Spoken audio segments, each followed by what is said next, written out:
Final keyword. Final keyword use ചെയ്ത് we can declare variables, methods and classes. First is final variable. Final variables are constants. Its value can never be changed. ഈ ഒരു എക്സാമ്പിളിൽ max value min value രണ്ട് final variables ഉണ്ട്. Final variables declare ചെയ്യുന്ന syntax എങ്ങനെയാണ്? Final data type variable name equal to value. Final variables ഒന്നെങ്കിൽ declare ചെയ്യുമ്പോൾ തന്നെ ഇനിഷ്യലൈസ് ചെയ്യാം, അല്ലെങ്കിൽ കൺസ്ട്രക്ടറിൻ്റെ ഉള്ളിൽ വെച്ച് ഇനിഷ്യലൈസ് ചെയ്യാം. മാക്സ് വാല്യൂ ഡിക്ലറേഷൻ ടൈമിൽ തന്നെ 100 ആയിട്ടും മിൻ വാല്യൂ കൺസ്ട്രക്ടറിൻ്റെ ഉള്ളിൽ വെച്ച് 0 ആയിട്ടും ഡിക്ലെയർ ചെയ്യുന്നു. ഷോ ഫംഗ്ഷൻ്റെ ഉള്ളിൽ വെച്ച് ഈ രണ്ട് വാല്യൂസ് ഡിസ്പ്ലേ ചെയ്യുന്നു. ഈ മാക്സ് വാല്യൂ ആൻഡ് മിൻ വാല്യൂ ഒരിക്കലും ചേഞ്ച് ചെയ്യാൻ സാധിക്കില്ല. കോമൺ കോഡിംഗ് കൺവെൻഷൻ അനുസരിച്ച് ഫൈനൽ വേരിയബിൾസിനെ കംപ്ലീറ്റ് അപ്പർ കേസിലാണ് നമ്മൾ എഴുതാറ്. Then both local variables and method parameters can be declared as final.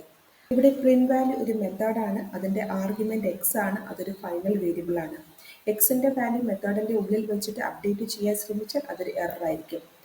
അതുപോലെ ഷോ മെത്തേഡിൻ്റെ ഉള്ളിലുള്ള ഫൈനൽ വേരിയബിൾ ആണ് എല്ലാം, അതിൻ്റെ വാല്യൂ 10 ആണ്. അത് 20 ആയിട്ട് അപ്ഡേറ്റ് ചെയ്യാൻ ശ്രമിച്ചു കഴിഞ്ഞാൽ അതും ഒരു എറർ ആയിരിക്കും. Final method. Consider this program. Here we have class A and class B. എയിനെ ബിയിലേക്ക് ഇൻഹെറിറ്റ് ചെയ്തിരിക്കുന്നു. അതുപോലെ ഷോ എന്ന് പറഞ്ഞ ഒരു മെത്തേഡ് ഫൈനലായിട്ട് ഡിക്ലെയർ ചെയ്തിരിക്കുന്നു. ഒരു മെത്തേഡ് ഫൈനൽ ആക്കാനുള്ള syntax final followed by return type, then method name, then parameter ഉണ്ടെങ്കിൽ അത് കൊടുക്കുക. ഒരു മെത്തേഡ് ഒരു ക്ലാസ്സിൽ ഫൈനലായിട്ട് ഡിക്ലെയർ ചെയ്താൽ ഒരു കാരണവശാലും അതിൻ്റെ ചൈൽഡ് ക്ലാസ്സിൽ ആ മെത്തേഡ് വരാൻ പാടില്ല. ഇവിടെ വോയിഡ് ഷോ എന്ന് പറയുന്ന ഒരു മെത്തേഡ് ക്ലാസ് ബിയിൽ നമ്മൾ എഴുതാൻ പാടില്ല, എഴുതിയാൽ അത് ഒരു എറർ ആയിരിക്കും. ഈ final method cannot be over ridden in A sub class. അതായത് ഫൈനൽ മെത്തേഡ് യൂസ് ചെയ്ത് ഓവർ റൈഡിങ് പ്രിവെൻറ്റ് ചെയ്യുന്നു. ഒരു പേരൻറ് ക്ലാസ്സിലെ ഒരു മെത്തേഡ് അതിൻ്റെ ചൈൽഡ് ക്ലാസ്സിൽ ഓവർ റൈഡ് ചെയ്യരുത് എന്നുണ്ടെങ്കിൽ പേരൻറ് ക്ലാസ്സിൽ ആ മെത്തേഡിനെ ഫൈനൽ ആയിട്ട് ഡിക്ലെയർ ചെയ്യേണ്ടതാണ്. ജാവയിൽ ഒരു മെത്തേഡ് കോൾ എപ്പോൾ വേണമെന്ന് തീരുമാനിക്കുന്നത് റൺ ടൈമിലാണ്. So it is called late binding. Final methods cannot be overridden. So final methods എപ്പോൾ എക്സിക്യൂട്ട് ചെയ്യണം എന്ന് തീരുമാനിക്കുന്നത് കമ്പൈലേഷൻ ടൈമിൽ തന്നെയായിരിക്കും.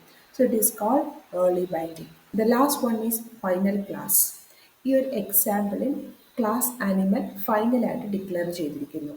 ഒരു ക്ലാസ്സിനെ ഫൈനലായിട്ട് ഡിക്ലെയർ ചെയ്ത് കഴിഞ്ഞാൽ ആ ക്ലാസ്സിനെ പിന്നെ വേറെ ഒരു ക്ലാസ്സിനും ഇൻഹെറിറ്റ് ചെയ്യാൻ സാധിക്കില്ല.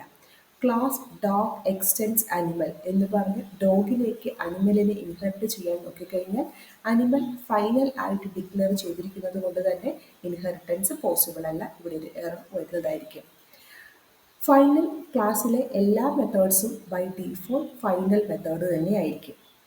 It is illegal to declare a class as both abstract and final. Abstract class എന്ന് പറഞ്ഞു കഴിഞ്ഞാൽ ആ ക്ലാസ്സിൻ്റെ ഉള്ളിൽ മിനിമം ഒരു മെത്തേഡെങ്കിലും അബ്സ്ട്രാക്റ്റ് ആയിരിക്കും. എന്നാൽ ഫൈനൽ ക്ലാസ്സിൽ എല്ലാ മെത്തേഡ്സും ഡിഫൈൻ ചെയ്തിരിക്കണം, അത് കമ്പൽസറിയാണ്. അതുകൊണ്ട് തന്നെ ഒരു ക്ലാസ് ബോത്ത് അബ്സ്ട്രാക്ട് ആൻഡ് ഫൈനലായിട്ട് നമുക്ക് ഡിക്ലെയർ ചെയ്യാൻ സാധിക്കില്ല.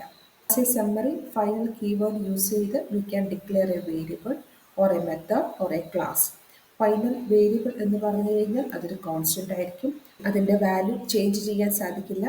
ഫൈനൽ മെത്തേഡ് എന്ന് പറഞ്ഞു കഴിഞ്ഞാൽ പേരൻറ് ക്ലാസ്സിൽ ഒരു മെത്തേഡ് ഫൈനൽ ആണെങ്കിൽ ചൈൽഡ് ക്ലാസ്സിൽ ആ സെയിം മെത്തേഡ് ഓവർ റൈഡ് ചെയ്യാൻ സാധിക്കില്ല, ഓവർ റിഡൻ പ്രിവെൻറ്റ് ചെയ്യുന്നു.